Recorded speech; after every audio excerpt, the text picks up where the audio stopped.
a Science with Fun, Science is Fun with Arjun channel. In this channel, you will be mainly told about branches of science, namely the subjects of biology, physics, and chemistry. So the order of the videos are going to be like this. So now I'm doing biology chapter number 1. In the next video, I will be telling you chemistry chapter number 1, and after that physics chapter number 1. As soon as the three chapter ones are over, then I will be going for biology chapter number 2, then chemistry chapter number 2, and physics chapter number 2. It continues like this. So this channel, I hope this channel is going to be fun for you guys to listen, and you can also learn something new for that day. So let's get started. So today in this video, I'm going to explain you the first chapter of biology, which is the leaf. So let's get started. The biggest question in the world is, why are leaves green? The main the main thing is the leaves have a pigment called chlorophyll. Because of this pigment, the leaves are appearing green in color. So let's get started. Mainly, we need to first know why leaves are important for a plant. So let's get started. We'll first know the functions.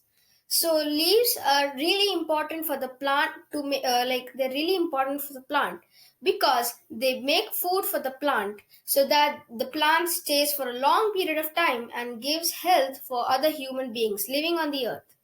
The next one is the functions are also is known as transpiration.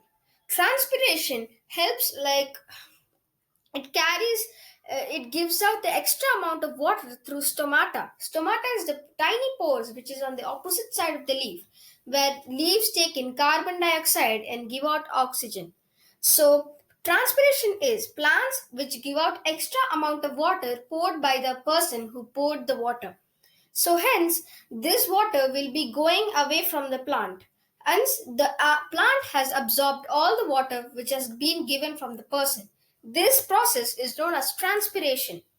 Also, some all of the leaves in the world cannot be getting sunlight or cannot be getting water properly. Hence, they are modified into different ways. So this is no they get to know this is called modification of leaves. So firstly, I've told photosynthesis. I will be explaining about photosynthesis now.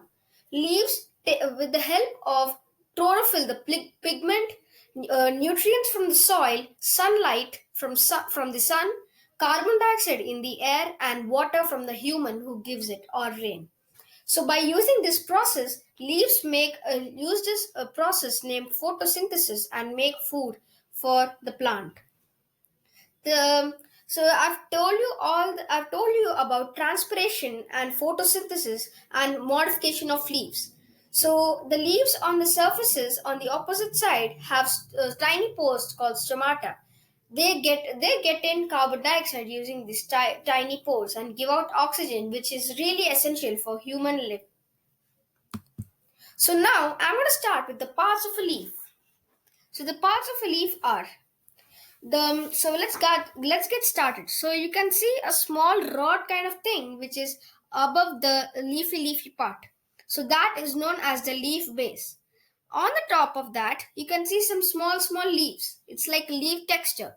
So those are known as stipules. So the leaf stalk, which is attached to the stipules and the leaf base, is known as petiole.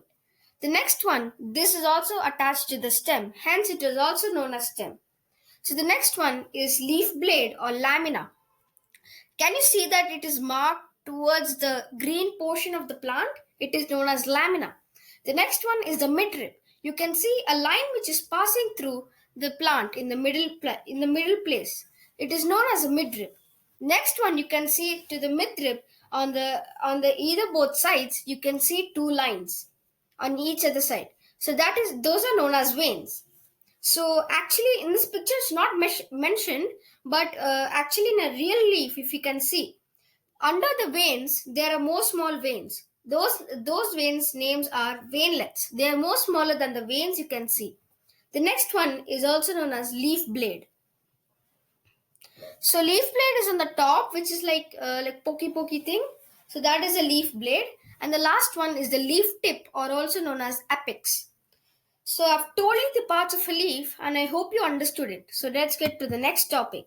The next topic is types of leaves. This is alternate, this is opposite, and this is word. So alternate leaves. So on the plant where leaves are arranged down and then right side, down right side, and the next one it is the leaf is up and it's on the left side.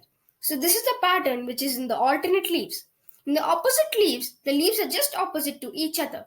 So if it left is here and then a right one is here, you go to the top, left here, right here, then top, left here, and right here. So this is opposite.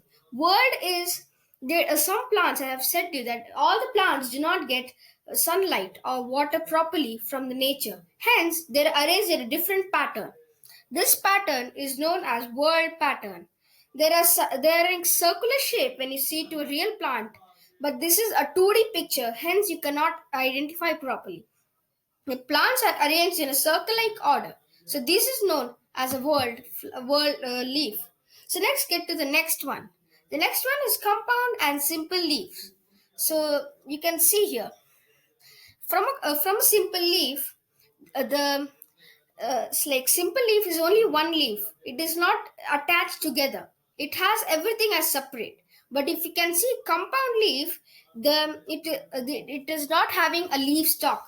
This is known is not known as a leaf stalk. When it's a compound leaf, it is known as a raches. From the raches, the leaves come. Hence, it is compound leaf. So you can see that it's a leaflet. Each leaf from this compound leaf is called a leaflet. Types of venation. The next topic. The two types of venation are reticulate venation and parallel venation. So I'm going to explain first which is reticulate venation. As you can see, this is the first picture is reticulate venation. It is arranged in a net-like pattern. The veins of the leaf lamina is divided repeatedly forming a network. So it is called reticulate venation. I'm going to tell you some like these so these leaves mainly come from the plants of dicotyledonous, dicotyledonous plants like mango, rose, and peepal. So the next one is parallel venation. When the veins run parallel to each other in the leaf is known as parallel venation. It is from the base to the tip of the leaf. So it is called parallel venation. This leaves appear mostly in monocotyledonous plants like banana, wheat, and palms. So next topic is modifications of leaves. So in this first property, I've said that all the leaves again won't receive the maximum amount of sunlight, water, or anything which is essential for the plants from the nature. They turn into different ways. The first one I'm showing you is the Venus flytrap. It for its living, for the plants living, it takes insects as its food, like frogs, lizards, rats, and insects as its food. So this leaf blade is divided into two parts and midrib acts like a hinge. As you have seen in a door, it closes and opens, but in the same way, it's like here but divided into two parts. The next one is the pitcher plant. So the leaf is modified into a pitcher. It's like a closing opening, but it doesn't close so much. The act of this leaf is the insect when it is like there's a sweet smelling fragrance from inside the pitcher plant.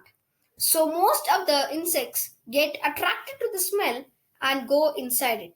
Once they go inside, there's a sticky hair which gets attached to the insects. When they try to come out, it is just like impossible for them to come out. Hence, this is how pitcher plant traps the insects inside it. The next one is prickly pear, but I do not have the pictures for you. In prickly pear, the xerophytic plants like cacti and optonia, the leaves are modified into spines so that in place of leaves. So this helps in conserving water for the leaf of the plant. So there is also Dosera sundew. It has tentacles to prey, like to catch the edible prey. There is a leaf tendril in garden pea. So the leaves are in like thread pattern, if you like spiral pattern. So this is how they get sunlight from these like sun and other essential things for it. So the last one is vegetative propagation by leaves. So mostly vegetative propagation is none other than reproduction. As you people know that reproduction only happens during the flower, but it also happens to leaves.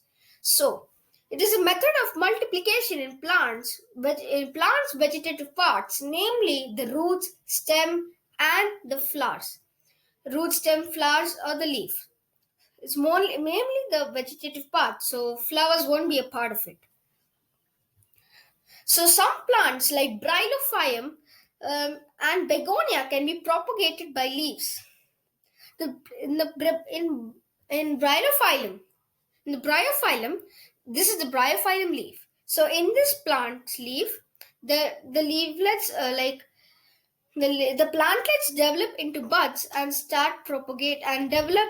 I mean these plantlets on being detached deeply develop into independent plants and thus the reproduction from the leaves happen. So this comes to the end of my video on biology chapter number 1, the leaf. So I hope you liked it and understood it well. So I hope you liked it. So please hit the like button, share it with your friends and subscribe to my channel for more videos like this. Until next time, goodbye. I hope that you learned something new.